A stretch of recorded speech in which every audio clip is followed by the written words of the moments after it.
tonight's awakenings. Let's rise together.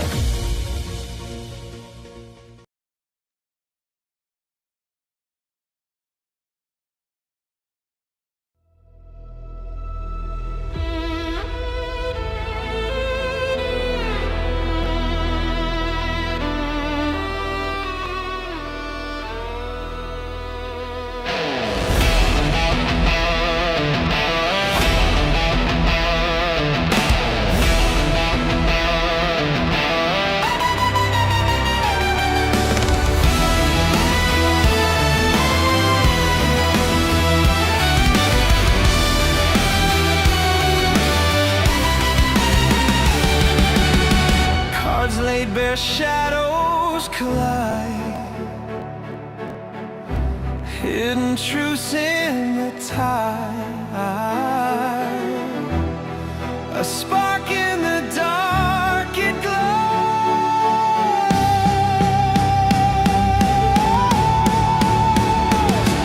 Illuminate, illuminate, through the fog the stars awake.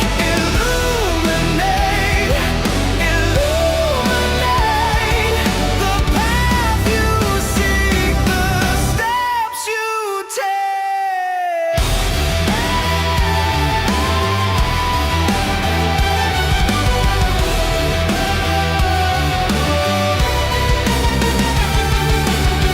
Thunder rolls, whispers rise, the deck unfolds, no disguise. Light cracks the veil, it shows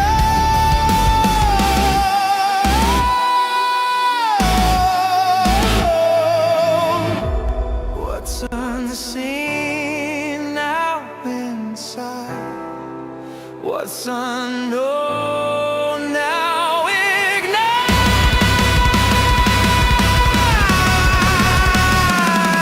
Illuminate, illuminate, through the fog the stars awake.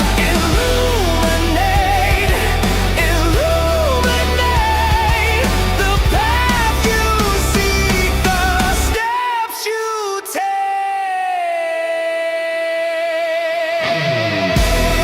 Awakening calling, through silence falling, wisdom crawls through the night.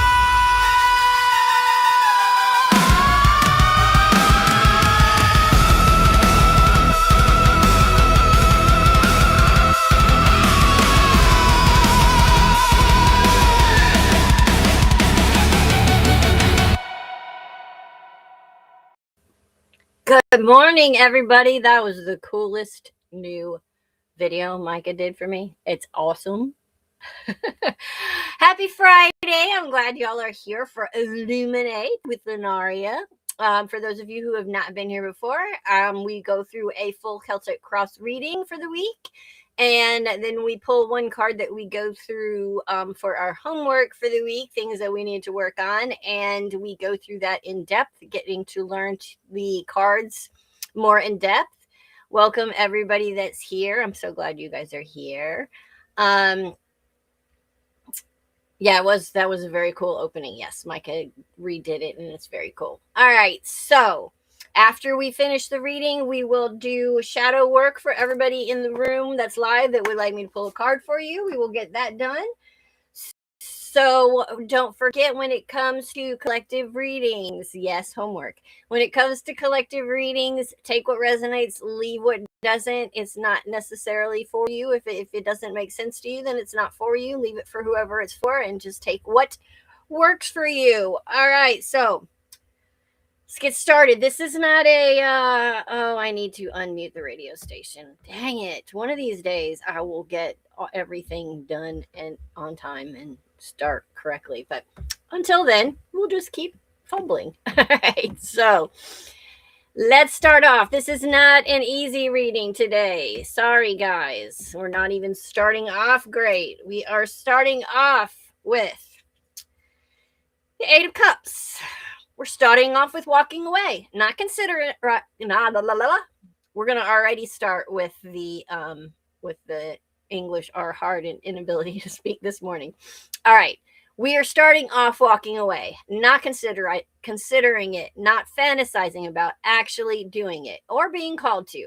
The imagery here is important. Someone leaving behind neatly stacked cups under the moonlight. These aren't chaotic, broken cups. They represent something that once worked. The meaning is emotional detachment, choosing growth over comfort, and leaving something good enough for something true. The shadow or trauma layer can indicate a pattern of staying too long out of obligation or leaving only after an emotional outburst. There may also be avoidance tendencies, walking away instead of confronting emotional truths. It's here in the main position because it is the core of the reading. Everything else revolves around this emotional departure. Don't romanticize what you're leaving. You're not walking away because it's terrible. You're walking away because it's no longer aligned. All right, next up in the challenge position, we have the Ten of Pentacles. Here's the twist. The challenge is not chaos, it's stability. This card represents long-term security, family, legacy, commitment, the dream life on paper. Why is it in the challenge position? Because something can look perfect externally, but feel emotionally unfulfilling internally. The shadow aspects are staying for appearances, fear of losing stability, and attachment to what should make me happy. The trauma tie-in can reflect conditioning around success equaling safety, relationships equaling obligation, and don't mess up a good thing. Your advice here, ask yourself honestly, is this true fulfillment or is this just security? All right, next up, we have in the root, the Seven of Cups. Your subconscious is overwhelmed with possibilities, illusions, and emotional confusion. This is the card of fantasy versus reality, multiple choices, and projection and wishful thinking. The deeper meaning, you may have been idealizing someone or something or avoiding clarity because clarity forces action. The shadow of this is escapism, emotional indecision, or seeing potential instead of reality. It's here in this position because the confusion is part of why the Eight of Cups is necessary. Not every option is real. Not every feeling is truth. Ground yourself. All right. Next up, in the past foundation, we have the Five of Cups. This is grief, loss, regret, emotional disappointment. The imagery shows someone focused on spilled cups while ignoring what remains, meaning past heartbreaks, emotional wounds not fully processed yet, and regret influencing present decisions. The trauma layer, this is where attachment wounds live, abandonment, disappointment cycles, and emotional scarcity mindset. Why is it here in this position? Because you are still carrying emotional residue from this. It's shaping your current perception. You cannot make future decisions from past pain without distorting the outcome. All right. In the position of your conscious goal, we have the Two of Swords. You know you need to make a decision, but you're resisting it.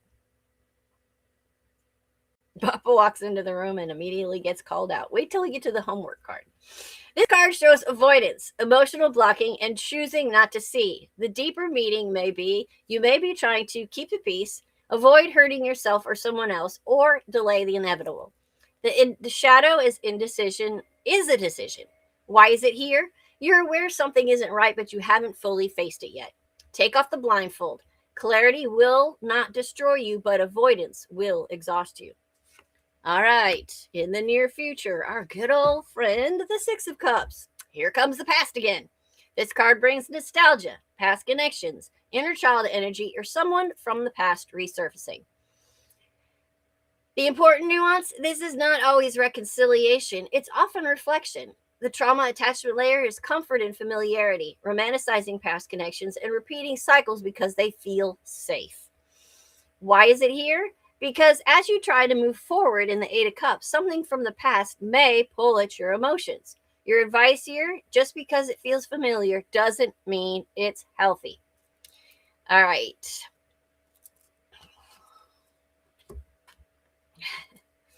All right, in the position of you right now, you are the Nine of Pentacles. This is your power card. You are independent, self-sufficient, and capable of standing on your own. You already have the ability to choose yourself. But the shadow is hyper independence, fear of relying on others, and I'll just do it alone. Why is it here? You don't actually need what you're holding on to. Choose from empowerment, not fear or loneliness. All right. Next up, in the external influences, we have Mr. King of Pentacles. This could be a person, a grounded, stable provider, or the energy of stability itself influencing you. The meaning is reliability, long term thinking, and material security. The shadow is emotional unavailability masked as stability, prioritizing control over connection. It's here because this energy may represent what's hard to walk away from. Stability is value, but it's not a substitute for emotional fulfillment. All right. In the position of your hopes and fears, we have the Two of Cups. You want a real connection, period. This card represents mutual love, emotional reciprocity, and soul level connection. The duality is that you hope for this, but you also may fear it, or that it won't happen at all, or that what you have isn't it. It's here because this is what your heart actually wants, beyond stability and beyond illusion. Don't settle for almost when your soul is asking for aligned. All right. In the position of the outcome, we have the Four of Cups. This is the emotional mic drop. The Four of Cups is dissatisfaction, emotional disengagement, and ignoring an offer. A person sits under a tree, ignoring a cup being offered to them. If nothing changes, this leads to emotional numbness, missed opportunities, or rejecting something better because you're stuck in your head. The shadow is apathy, emotional burnout, and an inability to recognize genuine opportunities. Your advice here, wake up emotionally. Don't let discontent make you blind to what's actually being offered. All right, so 6 out of 10 cups in this reading. When the cups dominate like this, it signals emotional overwhelm. Intuition nudges being ignored, deep inner processing, and relationship themes taking the center stage. But here's the nuance. Not all the cups are positive. You have 8 of Cups, which is walking away, 5 of Cups, which is grief, 7 of Cups, which is illusions, and the 4 of Cups, which is apathy. That's a heavy emotional cycle. Then you have 6 of Cups in the past, and the 2 of Cups as a true connection. So what's happening? Can I hammer that into one of my employees' heads? You may most certainly have. I will lend you the cards and you can beat them. So what's happening? You're being asked to evolve emotionally, to stop living in the past, the illusions, the regret, or the avoidance, and instead move toward clarity, alignment, and a real emotional reciprocity. This is not subtle energy. This is emotional saturation. This is a reading about emotional cycles, attachment patterns, nostalgia versus reality, and a very real need to emotionally evolve instead of looping. There's also strong contrast between emotional fulfillment in the cups and the material stability in the pentacles showing up as a secondary theme. The translation, you can have stability, security, and even the ideal life. But if the emotional piece isn't aligned, it will still feel empty. This is not a light reading. This is a you can't unknow what you already know type of spread. You're standing between emotional comfort that no longer fulfills you and emotional truth that requires courage. The pentacles say you're safe. The cups say, but are you happy? And the 8 of Cups at the center says, you already know the answer. That was a little rough. Just a little. All right. A lot of stuff that a lot of us needed to hear, unfortunately. All right, so on to the homework card for the week. All right, so we have for our work this week the 6 of Wands. The 6 of Wands. This is the card everyone thinks they understand at first glance. Victory, success, recognition. This is true. But also ego, validation wounds, imposter syndrome, and the dangerously addictive high of external approval. This card goes way deeper than a parade and a pat on the back. Let's tear it all the way open. I'm not going to hold it through this whole thing. All right. So In the traditional decks, we see a rider on a horse, already a symbol of movement, power, and status, a wreath on their head, which symbolizes victory, achievement, and being chosen, a wand also crowned with a wreath, which is success being visible and not private, and a crowd surrounding them, watching and celebrating. This is not quiet success, this is public recognition. The key detail, the figure is elevated above the crowd. That elevation matters. It introduces the themes of being seen, being judged, being separated from others, and being put on a pedestal or putting yourself on one. In the upright, the surface level of this card is victory, achievement, recognition, success after effort, and public acknowledgement. Why can I not speak today? Yes, this is the moment where your work pays off, people notice you, and you are validated externally. But that's just the entry point. The deeper psychology of the Six of Wands is about external validation, not just I succeeded, but I succeeded and people see it. This ties deeply into self-worth, identity, visibility wounds, and needing approval to feel secure. In a healthy expression, this is confidence rooted in real effort, allowing yourself to be seen and celebrating wins without minimizing them. In unhealthy expressions, it's needing applause to feel worthy, performing instead of living authentically, and measuring self-worth through the reactions of others. The trauma and shadow layers for this card often show up for people who have felt overlooked or invisible, had to earn love or recognition, or been praised only for their achievements and not for who they are. So success becomes a survival mechanism. You may unconsciously think, if I achieve enough, I'll finally be enough. If people praise me, then I'm safe. But here's the problem. External validation is unstable, which means the shadow side of this card includes anxiety after success. Can I maintain this? Fear of failure or public embarrassment, and imposter syndrome.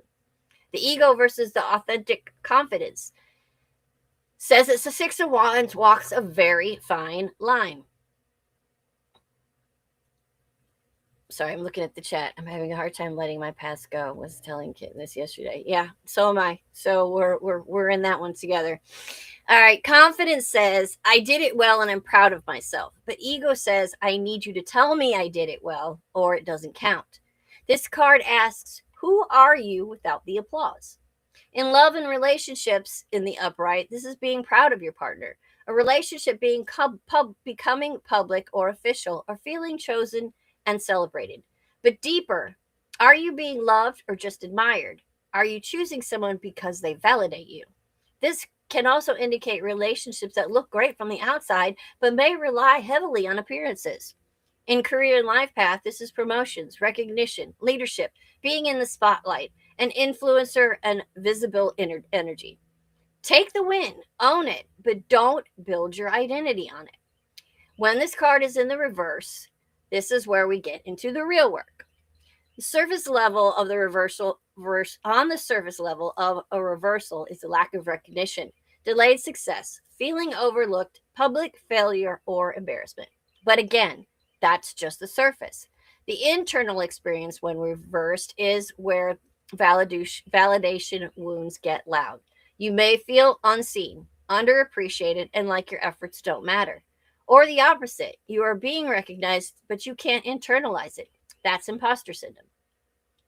The shadow expression is validation starvation. Not why is no one noticing me? Overworking to prove your worth or resentment towards others' success. Imposter syndrome is downplaying achievements, fear of being found out, or disconnect between reality and self-perception. Then there's ego inflation, overcompensation, bragging, seeking attention aggressively, and needing constant reassurance. Next, fear of visibility, holding yourself back, avoiding opportunities that would put you in the spotlight, or self-sabotage right before success. The trauma lens in the reverse often ties to being ignored or overshadowed in childhood, in constant praise or conditional love based on performance. So now, either you chase validation endlessly or you reject it because it feels unsafe. In love, when it's reversed, you're feeling unappreciated in a relationship. It's a one-sided admiration or seeking validation outside of the relationship. It can also be being with someone who needs constant praise or cannot acknowledge your worth. The deeper question here is, are you being valued Or are you trying to prove your value? In career reverse, this is not being recognized for your work. Workplace favoritism or feeling stuck despite the effort. Or internally not owning your success, playing small or playing small. The real difference between the upright and the reverse is this. Upright equals success and reversed equals failure. It's not just upright equals success and reversed equals failure. It's upright equals external validation that is present, and reversed, it is your relationship to validation is distorted. Both positions ask the same core question. Where does your sense of worth actually come from? On a spiritual soul level, the Six of Wands is a checkpoint. It asks, can you be seen without losing yourself? Can you succeed without attaching your identity to it? And can you validate yourself even when no one else does? Because here's the truth. Applause fades, attention shifts, and crowds move on. And when they do you still believe in yourself? And that's the important part. Celebrate your wins, but don't become dependent on them. Let yourself be seen, but stay grounded in who you are. Notice where you seek approval and gently reclaim that power. And most importantly, you are not more worthy when you are recognized, and you are not less worthy when you are not. The Six of Wands is not just about victory. It's about who you become because of it and who you are without it. And that was our reading for today. Oh dear, did we get you, D? Did the cards know I was going to be here today or what? Yeah, maybe. Let's see. I'm going to look through the chat real quick before we move into it. AKA says, I downplay achievements a lot, and I think it's where I fear change and have trouble accepting change because all I know is self-sabotage. I agree. I understand that there's a lot of us are taught so early on to be humble that if you celebrate your successes or something, that you're not being humble or that you're bragging or you're being conceited. But there's a big difference between conceit and arrogance and just confidence. And it's hard, but you have to allow yourself to appreciate your successes, and you have to allow others to compliment you on them without turning it into, oh, nah, no. Stop doing that to yourself. It is okay to accept the praise that you receive when you do something good. Thank them genuinely, but don't criticize yourself and don't turn it around and turn it into something that is not true. You have to be able to accept your successes along with your failures because we have them both. We know that. We all seem to accept our failures so easily. I fucked up again. We're like, all right, so yeah, we'll move on. We'll fix it. But when we succeed, we hide from it. Why do we do that? The problem is, don't get into that loop of, now I need it. I got the praise. Now I need it. Now, if I don't get it, what am I going to do? It's a hard line. It kind of is. And if you have trauma bonds, or trauma wounds from your past, and you haven't felt, yes, it is human nature, and you haven't felt recognized in the past, and you're constantly seeking that validation. When you get it, you're on a high, but then if you don't get it, you haven't changed. You're the same person today when you didn't get the recognition as you were yesterday when you did get the recognition. But now all of a sudden you're all down on yourself. Why? You're still the same person you were. It's easier to name failures than it is to name positivity around us. And it's hard value system to break. Yes, 100%. This group in this room right now and most of the typical listeners are struggling. That's why we're here. But that's why we're here to help each other. Because we can rewire our brain, as Cindy said, and learn to accept the positivity. We need to accept the positivity if we want to feel positive ourselves.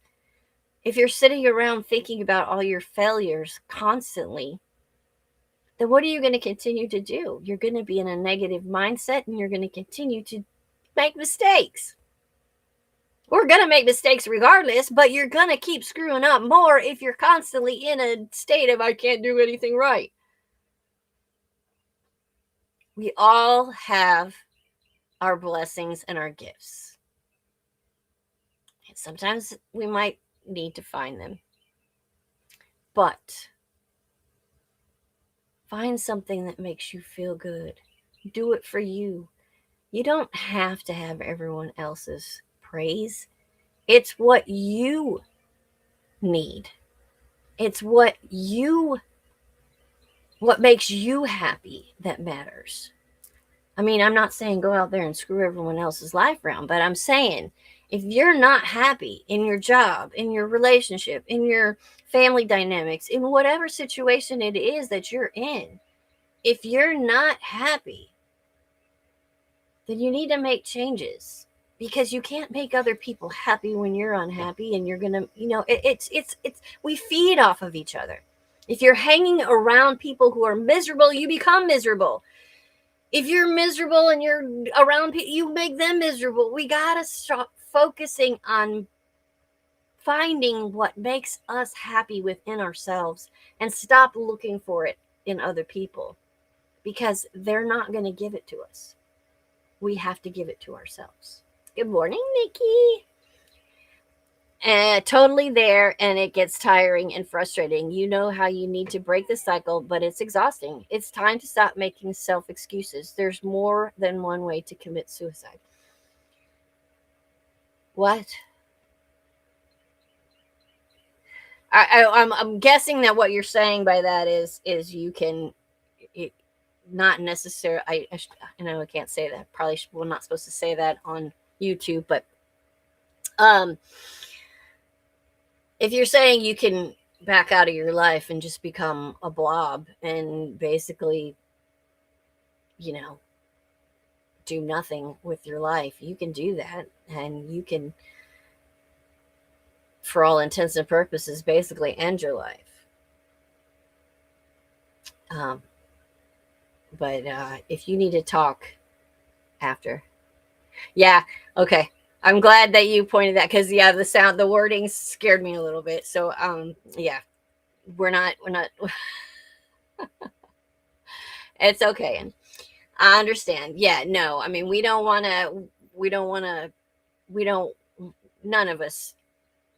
There's absolutely nothing that should cause us to want to take our lives. And life is hard, and it has its moments, and it has its periods of time where we do feel that way. And I'm not going to lie, I've felt that way on many occasions myself. But that's not the answer. I think I saw recently some that's a permanent situation, or that's a permanent fix to a temporary situation. And that's definitely not what we're working towards. No, don't feel bad, honey. Don't feel bad. Don't feel bad. No, I'm glad you said it, because there are people that think it, and then we're here to talk about that stuff. That's one of our topics of conversation that we've had on many occasions on these shows. That's why we're here, to reach out if people are feeling that way, and they're at that point where they're feeling like they are just ready to end everything. We want them to be here so that we can try to help. And so, no, don't feel bad for saying it. It's okay. It's definitely a conversation that we've had here on many occasions, and I'm sure we'll have again.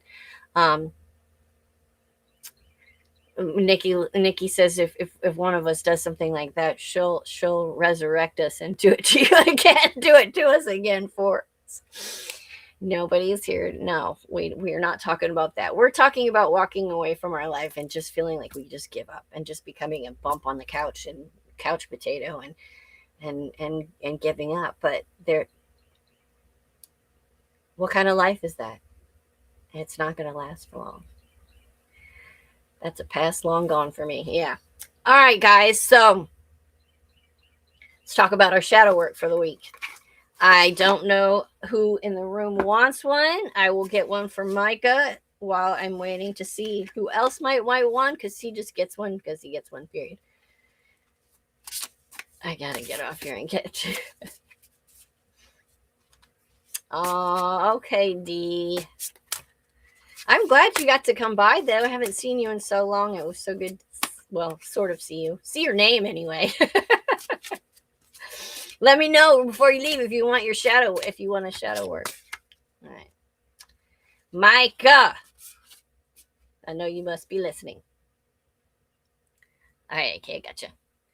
All right, Micah. Activities and strategies that make you feel grounded are self-care. Self-care can be hard to practice because of the hidden beliefs you have about yourself. What are some ways you practice self-care on a regular basis? What barriers, internal or external, make it difficult for you to perform these strategies? Okay. All right. AKA Studios would like one, my dear. That's actually one I already pulled for you. And you would think that in this stack. All right. Many people struggle with finding a work-life balance. While limited time is a major challenge, there are also competing shadow motivations that make finding balance difficult for most. What are your biggest challenges in finding work-life balance? What are the possible internal and value-driven conflicts you've yet to reconcile? Anybody else want one? I will pull mine for the day and call myself out like I do. Wait to see if anybody else wants. All right, so mine for the week. Guilt and shame can be powerful forces in your life if left unmonitored within the shadow. Facts. What experiences in your history are you carrying around with guilt and or shame? How does this impact you? How could you try to respond to these parts with more compassion moving forward? Cindy.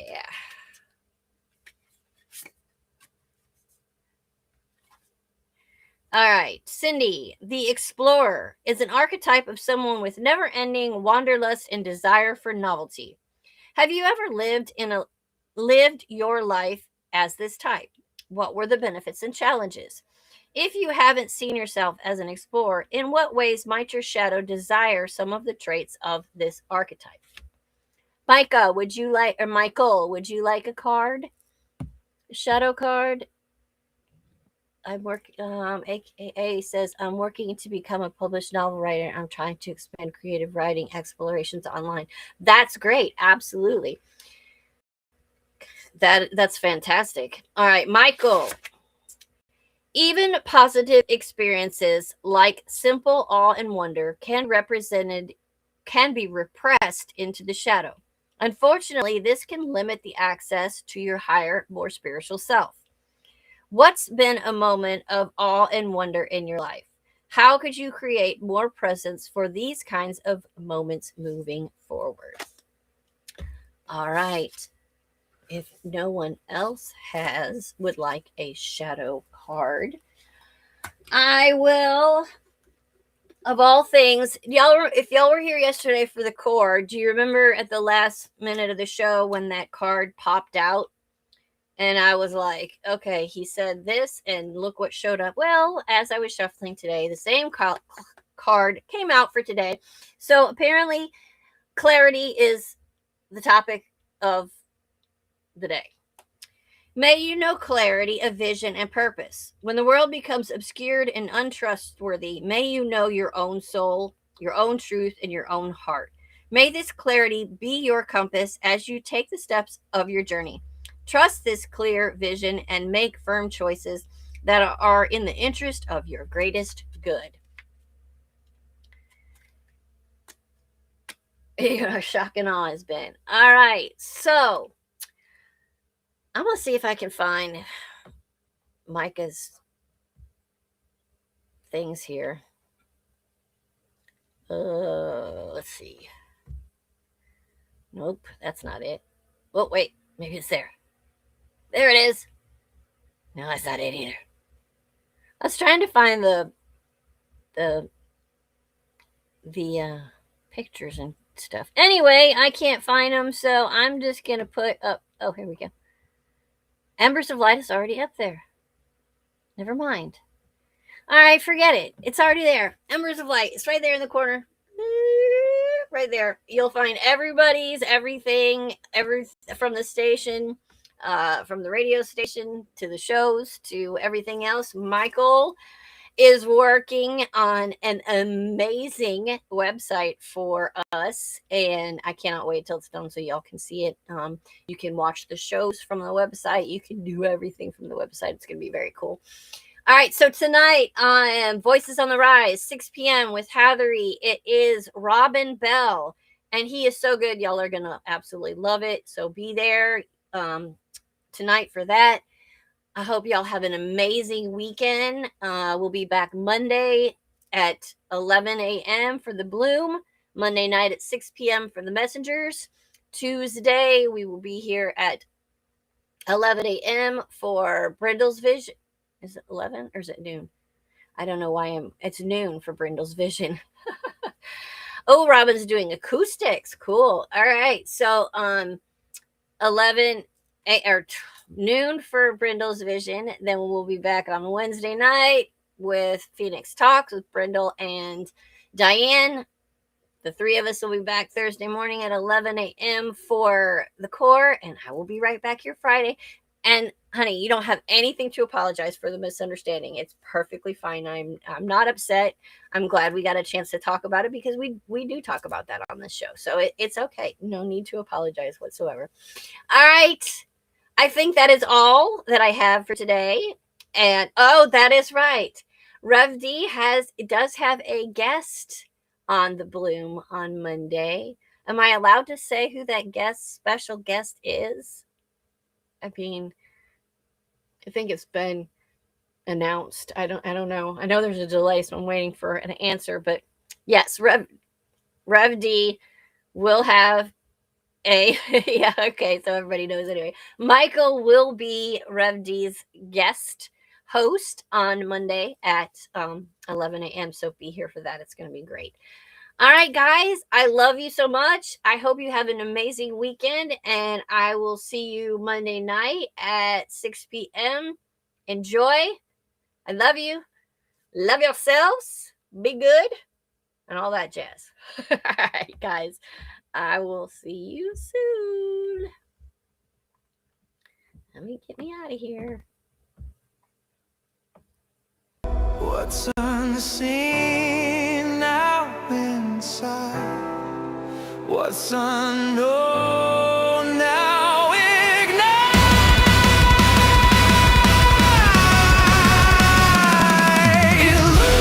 Illuminate, illuminate. Through the fog, the stars away. Illuminate, illuminate. The path you seek, the steps you take.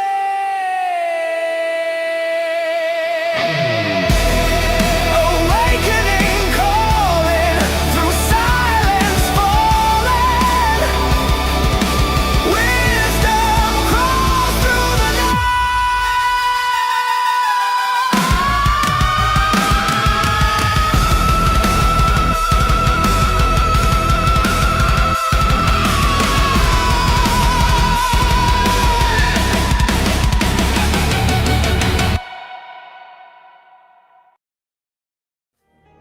Hey, this is Brindle Wolf. And I'm Lunaria. You're listening to Rise Awakenings, part of the Rise Radio Network where advice meets action. We're here to spark your growth, lift your spirit, and help you crush your potential. Rise awakening, hear the call. Through the static, we break the wall.